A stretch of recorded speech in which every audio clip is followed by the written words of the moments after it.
Hello, scrappers.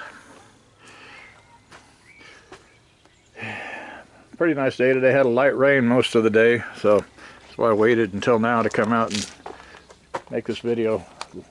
Winds are light. As you can tell, no wind noise on the mic. I was going to throw that on the trailer today and get that prepared, but had a phone call. I was finishing up them little bitty motors. Had a little bit of, I think, 1 pound 2 ounces of those little flat pieces that were #1 copper. And then I think that bucket, when I got done, that bucket pretty full, it weighed 5 pounds, so my wife's gonna get all the copper out of there. So I figured maybe 2 pounds, 3 pounds maybe. But I got a call to pick this stuff up.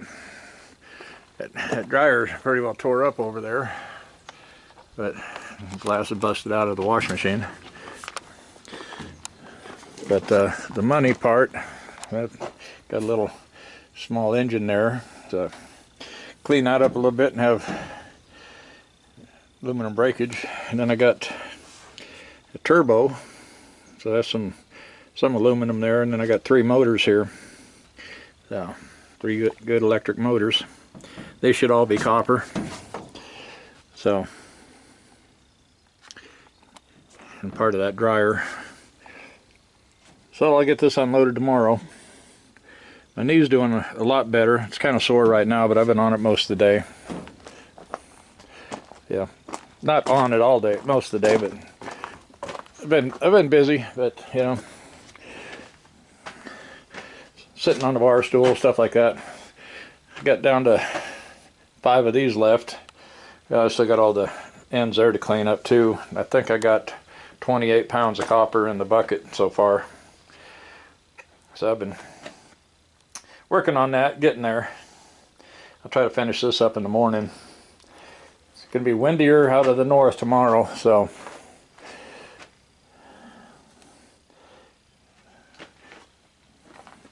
I'll probably try to dress warm. See, I haven't done a whole lot, but I've done a few there. I was hoping to kind of get the plasma cutter out and do some cutting on that corn head since the winds were down today. But I got this call, so I went after it. You guys know how that goes.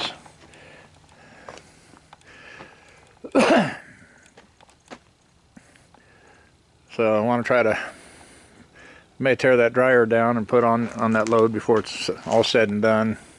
Might pull the aluminum and the motor off of that wash machine. And I could put it right on that one corner there yet. That corner by the ramp. I could throw an appliance in there and then I'd probably get all the loose stuff in there and have a load ready to go. I got a doctor appointment 2:30 Monday, so I figure I'll just kind of take it easy around here Monday and go to the doctor appointment and then maybe try to take that load in on Tuesday. Had a couple people messaging me on barrels, but give them the address and never heard from them. So that's the story of my life there. But staying kind of busy. Of course, his knee has been slowing me down since I've got arthritis in it, and it got pretty inflamed. So it's slowly getting better. I usually get up in the morning and don't have much pain at all in it, but then as the day goes on, it gets a little worse. And I'm still bending it pretty good without a whole lot of pain. That seems to be the worst part if I try to bend it and then use it to go upstairs and stuff. So I've been trying to just take it easy on it, not get in any hurry. But yeah, one of these days I need to get into this pile of motors here. Now I got another big motor out there I got to break down and get in here too, but this pile's starting to get a little overbearing and in the way, so I'm gonna have to get started on that. Looks like I got a little ceiling fan motor there, and I got another one here. And I know I got, I think, like that one and that one. I think those are aluminum windings. I got aluminum windings right here from a compressor. I may get that cleaned up tomorrow. But my main thing is just to get this trailer and truck unloaded tomorrow and get the trailer parked. And then if it's not too bad, I might try to bring a couple of those bins over and get them thrown onto the trailer. Of course, if I'm going to do that, I'll probably try to get that wash machine on there first. I think I got 5 refrigerators down in the field already, so to put this one on, that'll be 6. So that's about a half a load right there for the next load. So it's coming along. Just doesn't seem like I get not enough hours in the day to get a lot done. But then with my knee acting up and stuff, I've been just trying to slow down and take it easy. So that means I get even less done. But trying to make a little bit of money. I haven't really sold anything in a while. So I think here in the other room I got a tall bucket with number 2 copper in it. I need to wash the window on this door one of these days. There's Oreo. Yep.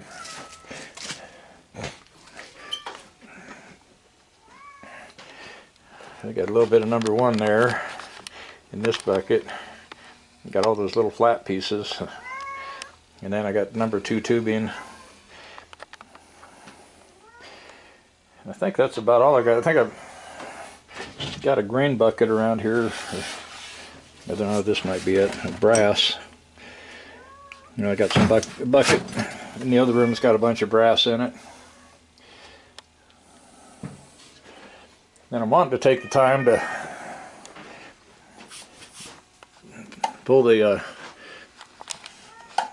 recoil starter off of here and put a new starter rope in it. Now I was looking at this, and I got looking at the fuel line, and you know, this is the old plastic clear fuel line, kind of stiff, and down here too. I remember my dad's old truck when I drove back from Washington State. He had the gas tank behind the seat, and then he had a saddlebag tank on each side. And on the passenger side, I think they held about 17 gallons each. And passenger side, I'd burn about 5 gallons out, and then it'd start sucking air. And it had this clear tubing.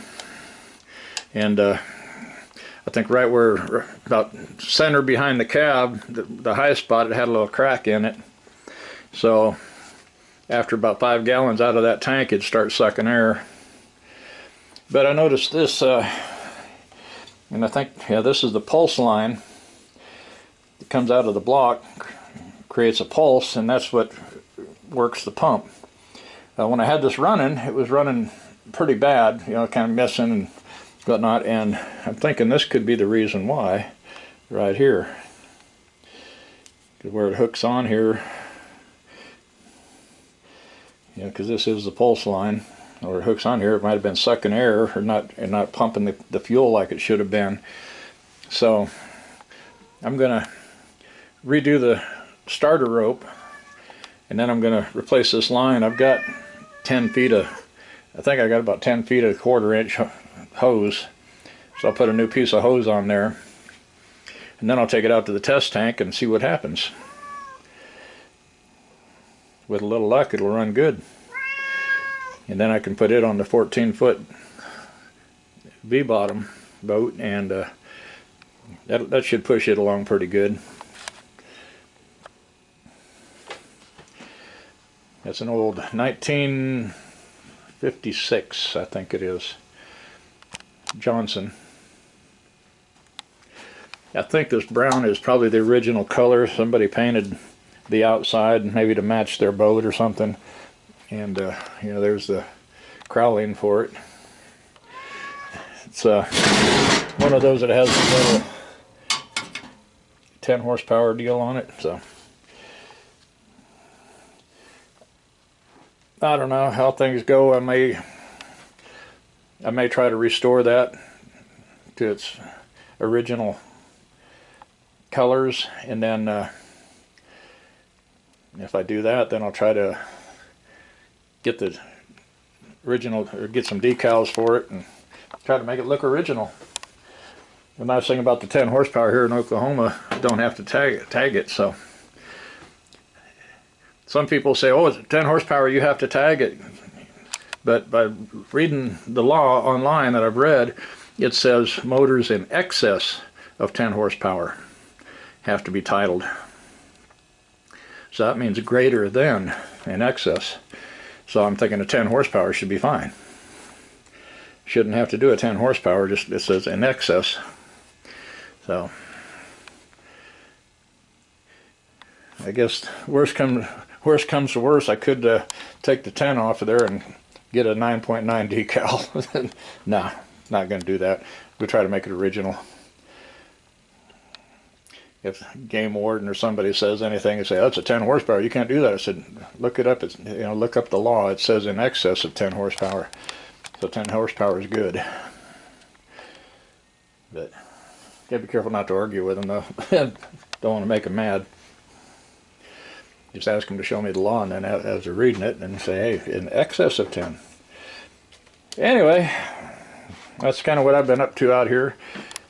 This one here, it's a 9.5, but you can see how it's chewed up in there, and it's pretty wobbly. So I'm thinking I may have to just try to get a new assembly there and go from there. So one they said was locked up, but you can see here it's not locked up.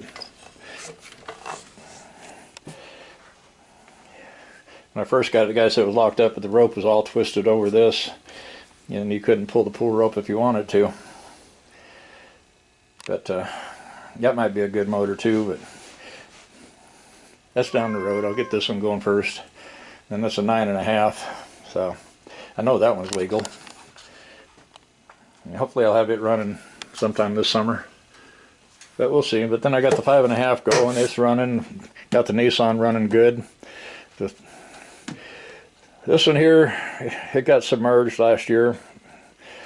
My daughter's boyfriend left it in the boat, and it got a good rain, and it was submerged. So I had to get the water out of the carburetor and everything, and then it was running just fine until I hooked the fuel line up, and then it would flood out. I then hooked the fuel line, it'd run good. So I had to get in there and clean up the needle valve and float. So got it going good. So, oh yeah, I got a little bit of a Bear Bright here, and then basically number 2 down there. So I got a little bit of copper here. Forgot about that. So I may have to take some copper in here soon, but I'm not in any hurry. So I want to thank everybody for watching. Hope you enjoyed the video, and I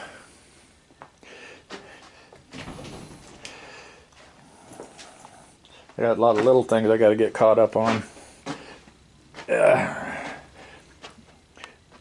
Want to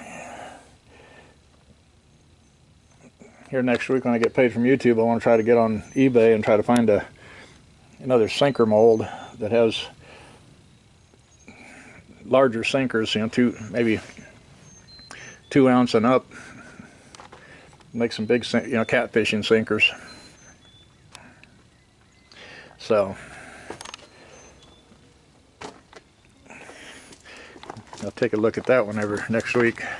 So I want to thank everybody for watching, and please subscribe and give it a thumbs up. There should be a link in the description below the video to my Amazon affiliate page on Amazon, and got lots of goodies on there. And happy scrapping, everybody. You take care. Bye-bye.